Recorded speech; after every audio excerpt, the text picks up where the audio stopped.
Oh boy, a good horror movie in January? I'm as surprised as everyone else. Hey everyone, we're back for our second review of the night. Second movie of 2018. This one I can actually say did come out in 2018. And like I said in the bumper, I'm as shocked as anyone this was a good movie. Beforehand, let me say this right up front.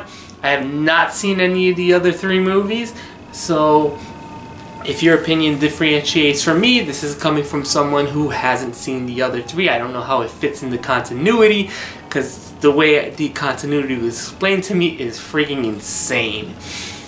With that being said, we're here to review Insidious, The Last Key.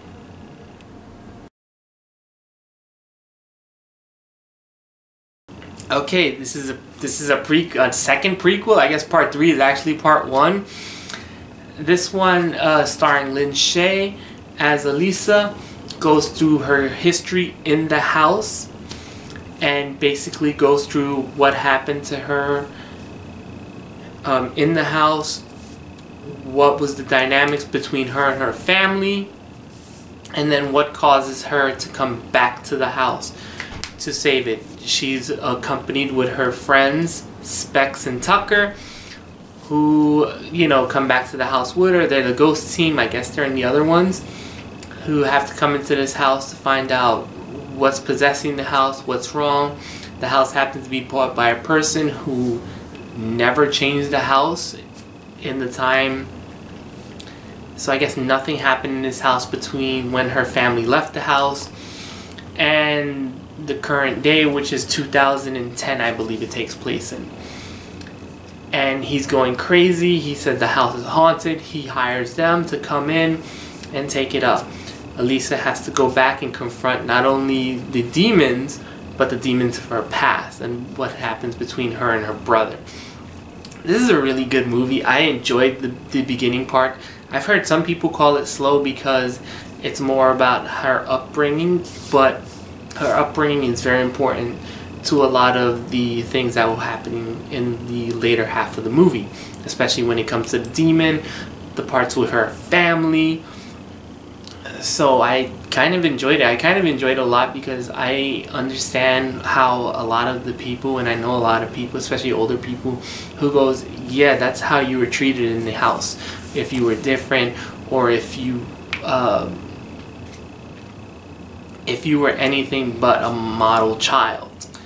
So I kind of like looked at it and go, oh, I believe that could happen.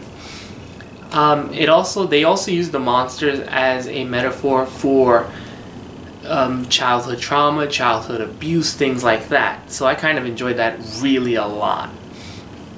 I also enjoyed the backstory of Elisa, and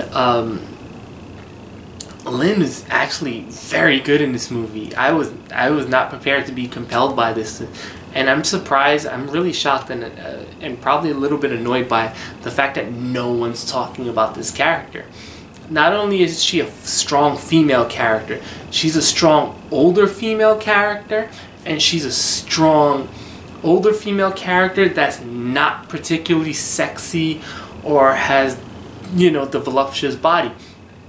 In the horror genre, there's usually two people who come out on top. Either the geeky white person, the awkward white male, the nerdy white male, or the good-looking woman. This is the first time, if any, I saw where the main character was an older female. She carried the movie. She was really good. There are parts where I have to admit, they covered it up well, but I absolutely knew she was not doing that stunt. But there's nothing wrong with that. I was absolutely engrossed with this movie. I didn't think it would happen.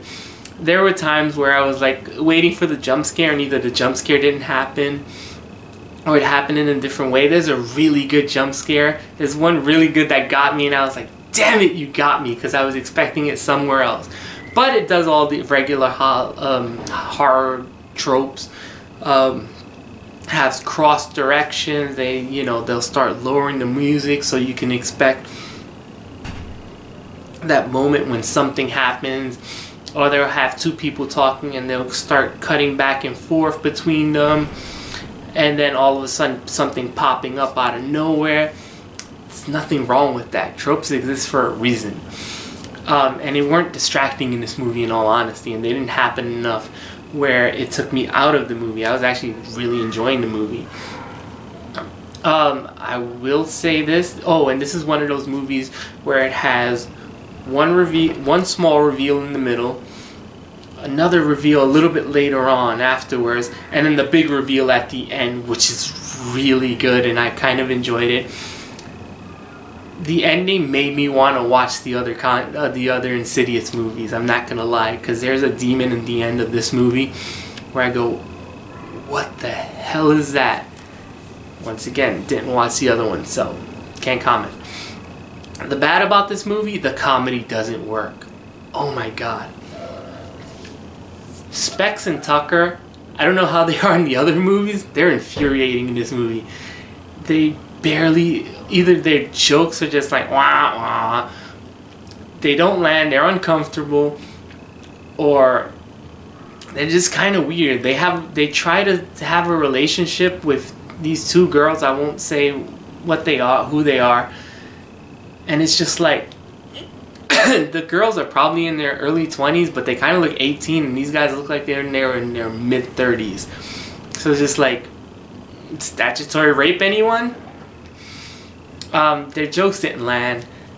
The final, I'm kind of glad they didn't use him much. When they finally did show him, he didn't really look that imposing. I think he kind of looked better off in the shadows. And there's a magical device in this movie where the more I think about, the more I go, I don't know how this should work and why it worked. But the movie built up enough strong will with me where I was just like, yeah, I'll take it. Got me. So, but I really enjoyed this movie. I'm not gonna lie, when I left the movie theater, me and Jeff looked at each other like, I really want to see the other three now and watch them in order. And he was like, yeah. I highly recommend this movie. It's a January movie, the first movie of January, and I really enjoyed it. I give Insidious The Last Key 8.3. This is really good. I'm very shocked at this.